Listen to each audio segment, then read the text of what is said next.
আবারও বলছি যে আমাদের ক্লাসটি কিন্তু পেইড ব্যাচের, 25-এর পেইড ব্যাচের জন্য প্রথম ক্লাস, ঠিক আছে? তোমরা এখনো যারা আমাদের কোর্সে ভর্তি হওনি ঝটপট ভর্তি হয়ে যাও, কারণ এখন সুযোগ আছে 799 টাকাতে ভর্তি হওয়ার। এরপরে কিন্তু আর সুযোগ নাই, তখন কিন্তু 1000 টাকা দিয়ে আগামী সপ্তাহ থেকে ভর্তি হতে হবে। আচ্ছা দেখো, আজকে আমরা কি করব, ফাইনাল রিভিশনের test paper solving dream A plus course 25 ব্যাচের জন্য, সেটার হচ্ছে প্রথম ক্লাস আজকে। এবং আমরা আজকে পড়ব প্রথম ক্লাস বাংলার ক্ষেত্রে, বাংলার প্রথম ক্লাস, সেটা হচ্ছে আমরা আজকে পড়ব। আমাদের বাংলায় অনেকগুলো কবিতা এবং গল্প রয়েছে, তাই না? অনেকগুলো কবিতা এবং গল্প রয়েছে, তার সাথে কি রয়েছে, আবার নাটক রয়েছে, উপন্যাস রয়েছে। সর্বমোট আমাকে পরীক্ষা দিতে হবে 100 মার্কের। আমরা সবাই কোশ্চেন জানি কিভাবে আসে না আসে, তারপরেও যেহেতু প্রথম ক্লাস সেহেতু আমি বলছি সর্বমোট ক্লাস মার্কস হচ্ছে 100, তার মধ্যে 30 মার্কস হচ্ছে এমসিকিউ এবং বাকি মার্কস গুলো রিটেনে। তো এই 30 মার্কস এমসিকিউ এর জন্য আমাদেরকে পড়তে হবে সবগুলো বিষয় খুব ভালোভাবে, তাই না? তার মধ্যে যেই কোশ্চেন, যেই টপিকটা থেকে কোশ্চেন মোটামুটি আসে সেটা হচ্ছে তাহারেই পড়ে মনে। তোমরা শুনে অবাক হবে, এবার অ্যাডমিশন টেস্টে, এই যে এবার যারা অ্যাডমিশন টেস্ট দিল আর কি, এদের কিন্তু তাহারেই পড়ে মনে থেকে অনেকগুলো কোশ্চেন এসেছে, ঠিক আছে? মানে ম্যাক্সিমাম ইউনিভার্সিটিতে যতগুলো পরীক্ষা হয়েছে ম্যাক্সিমামে আসতে দেখা গিয়েছে তাহারেই পড়ে মনে কবিতা থেকে। তাহলে আমাদের ভার্সিটির প্রিপারেশন কিন্তু এখন থেকেই নিতে হবে। ভার্সিটির জন্য যে 3 মাস, ওই 3 মাস কিন্তু আমাদের জন্য ইনাফ না, আমাদের এখন থেকে প্রিপারেশন নিতে হবে। আচ্ছা দেখো, আজকে আমরা যে কবিতাটা পড়বো সেটার নাম হচ্ছে তাহারেই পড়ে মনে। লিখেছে কে? সুফিয়া কামাল। সুফিয়া কামাল বাংলাদেশে, ঠিক আছে, যতগুলো মহিলা বা নারী কবি আছে তাদের মধ্যে খুবই উল্লেখযোগ্য একজন কবি হচ্ছে কবি সুফিয়া কামাল। তার লেখা কবিতা তাহারেই পড়ে মনে, যেটা হচ্ছে আমাদের পাঠ্যপুস্তকের অন্তর্ভুক্ত হয়েছে, এবং আজকে আমরা সেই কবিতাটি পড়ব। এই তাহারেই পড়ে মনে কবিতাটি পড়ার আগে সর্বপ্রথম আমরা জানবো এই কবিতা সম্পর্কে কিছু বেসিক তথ্য। সেটা হচ্ছে এই কবিতাটিতে টোটাল লাইন আছে 30টি। টোটাল লাইন কতটি আছে?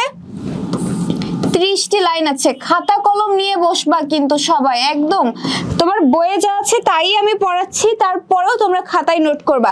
দেখি কমেন্টে জানাও, কমেন্টে জানাও যে হচ্ছে কে কে খাতা কলম নিয়ে বসেছো।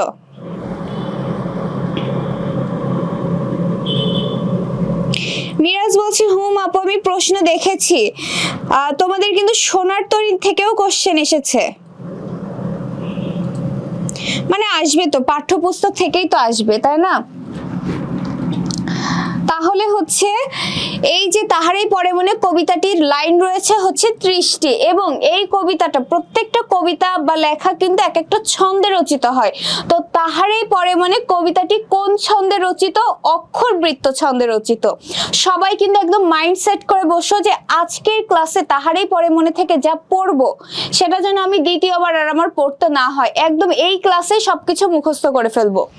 তাহলে তাহারেই পড়ে মনে কবিতাটির চরণ সংখ্যা রয়েছে 30টি, এবং এই কবিতাটি কোন ছন্দে রচিত?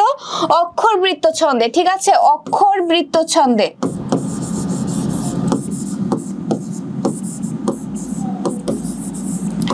অক্ষরবৃত্ত ছন্দে রচিত, ঠিক আছে? আর এই কবিতাটা কোন গ্রন্থ, কোন কাব্যগ্রন্থ থেকে নেওয়া হয়েছে? সেটা হচ্ছে সাঁঝের মায়া। সুফিয়া কামালের একটা কাব্যগ্রন্থ আছে যেটার নাম হচ্ছে সাঁঝের মায়া। সেই সাঁঝের মায়া কাব্যগ্রন্থ থেকে এই কবিতাটির নেওয়া হয়েছে। তাহারেই পড়ে মনে কবিতাটি নেওয়া হয়েছে কোন কাব্যগ্রন্থ থেকে? সাঁঝের মায়া কাব্যগ্রন্থ থেকে, ঠিক আছে? সাঁঝের মায়া কাব্যগ্রন্থ থেকে তাহারেই পড়ে মনে কবিতাটি সংকলন করা হয়েছে। তাহলে কি কি জানলাম?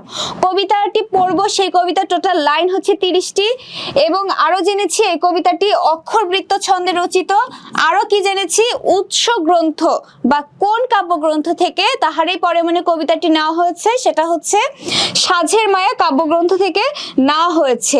এবার দেখো এই কবিতার চরণ সংখ্যা আছে 30টি, কিন্তু স্তবক, স্তবক আছে কতটি? 5টি স্তবক রয়েছে, ঠিক আছে? 5টি স্তবক, পাঁচটি স্তবক। দেখো আমরা যখন কোনো স্তবক কি, তোমার মনে কোশ্চেন আসতে পারে, আমরা যখন কোনো গল্প বলি, ধরো আমার মনে একটা প্রশ্ন জাগলো যে এটা কাকে বলে, আমার একটা প্রবলেম আমি বললাম, তো আমি ফার্স্টে কোশ্চেন করলাম যে তোমার প্রবলেমটা কি, তো তোমার প্রবলেমটা কি সেটা তুমি একটা প্যারায় লিখে বললে যে আপু আমার এই প্রবলেম। এবার আমি তোমাকে আবার কোশ্চেন করলাম যে তুমি এখন কি চাও, এবার পরবর্তী প্যারাতে তুমি লিখলে যে তুমি কি কি চাও, তাহলে তোমার প্রবলেমটা যে তুমি একটা প্যারাতে লিখেছো সেটা হচ্ছে একটা স্তবক।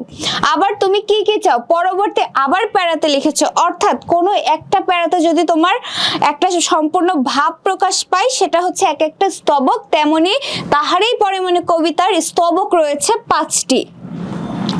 আমি কিন্তু একদম ডিটেলস পড়াচ্ছি যাতে এই কবিতা শুধু তোমার এইচএসসির জন্য না, অ্যাডমিশন টেস্টের জন্য যাতে এই কাজটা একবারে হয়ে যায়, ঠিক আছে? এগুলো কিন্তু তোমার জানতে হবে। এবার তাহারেই পরে মনে কবিতায় 2টা ঋতুর কথা উল্লেখ রয়েছে। কয়টা ঋতু? 2টি ঋতুর কথা উল্লেখ আছে। 2টি ঋতু মনে থাকবে। 2টি ঋতু কি কি? শীত এবং বসন্ত। শীত ও বসন্ত মনে থাকবে তো?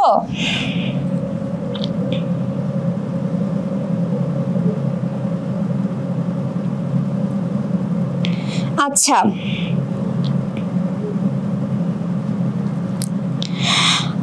মেহেদি ফাহিম বলছে রিয়াপু অক্ষরবৃত্ত ছন্দ আর মাত্রাবৃত্ত ছন্দ কি? দেখো ছন্দর বিভিন্ন ক্লাসিফিকেশন আছে, এক একটা ছন্দের ব্যাখ্যা নিয়ে এক একটা বিরাট বিরাট বই রয়েছে। এখন আমি যদি তোমাকে এই ছন্দ কি কোনটা কি এটা শেখাতে যাই, তুমি কি করবে? এত কমপ্লেক্স জিনিসটা আসলে অনেক কমপ্লেক্স, তুমি গুলিয়ে ফেলবে। তো এটা জেনে গুলিয়ে না ফেলে বরং তুমি এটা জেনে রাখো যে তাহারেই পরে মনে কোন ছন্দে রচিত? অক্ষরবৃত্ত ছন্দে। তোমার কোথাও আসবে না কোশ্চেনে যে অক্ষরবৃত্ত ছন্দ কি, ঠিক আছে? অক্ষরবৃত্ত ছন্দ কি বা অক্ষরবৃত্ত সম্পর্কে তুমি লিখো, এই টাইপের কোশ্চেন কখনোই তোমার আসবে না, কারণ এটা তোমার যে স্টেজ সেই স্টেজ অনুযায়ী কোশ্চেন এটা না। তো আমাদের যেটা প্রয়োজন আমরা ততটুকুই জানি, বেশি জানতে গেলে না সবটা গুলিয়ে ফেলবো, ঠিক আছে? তাহলে 2টা ঋতু কি কি? শীত ও বসন্ত। আমরা একটা কবিতা পড়বো যেটার নাম তাহারেই পরে মনে। কবিতাটি লিখেছে সুফিয়া কামাল। এই কবিতায় টোটাল লাইন রয়েছে 30টি এবং স্তবক রয়েছে 5টি। এবং এই তাহারেই পরে মনে কবিতাটি কোন ছন্দে রচিত? অক্ষরবৃত্ত ছন্দে রচিত। কোন কাব্যগ্রন্থ থেকে নেওয়া হয়েছে? সাঝের মায়া কাব্যগ্রন্থ থেকে নেওয়া হয়েছে। এই কবিতাটিতে 2টি ঋতুর কথা উল্লেখ আছে, শীত এবং বসন্ত, ঠিক আছে? এবার এই কবিতা যে আমি পড়বো, এই কবিতা যে কবি লিখেছে সেটার একটা বিষয়বস্তু রয়েছে। সেই বিষয়বস্তুটা কি? প্রিয়জন হারানোর বেদনা, ঠিক আছে? কার প্রিয়জন হারানোর বেদনা? কবি যেহেতু লিখেছে, সুফিয়া কামাল যেহেতু লিখেছে, তারই প্রিয়জন হারানোর বেদনা। কবি সুফিয়া কামালের প্রথম স্বামী যখন মারা গিয়েছিল তখন সুফিয়া কামাল অত্যন্ত ভেঙে পড়েছিল এবং তার যে প্রিয়জন, তার প্রিয়তম স্বামী মারা গেল, সেই শোক থেকে তিনি এই কবিতাটি লিখেছিলেন। তাহলে তাহারেই পরে মনে কবিতার বিষয়বস্তু কি? তোমরা কি ক্লিয়ার?